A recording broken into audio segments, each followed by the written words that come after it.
बीमारों को अच्छा करना, पहला मुर्दों को जलाना, ये अभी उनको होली स्पिरिट तो मिला ही नहीं था।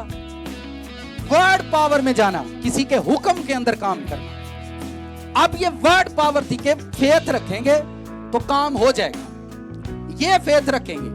आप वो वर्ड के अंदर जा रहे थे, यहां वर्ड पावर के अंदर भी नहीं जा रहे, और उसके बाद ऊपर से भी इनको कोई, जब आप नीचे से जाएंगे फिर खुदा आपको ऊपर से भेजेगा।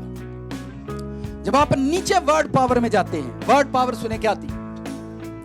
मैं एक बच्चे को कहता हूं 3 दिन तुमने रोजा रखना है और 3 दिन पानी नहीं पीना, और उसने कहा बिल्कुल इसी तरह से होगा। उसने कबूल कर लिया, और दूसरे दिन उसने मुझे कॉल की, उसने कहा मुझसे बर्दाश्त नहीं हो रहा। फिर मैं प्रेयर करता हूं, फिर मुझे खुदावंद कहता है कि उसको बोलो पानी ले ले, पानी पी ले।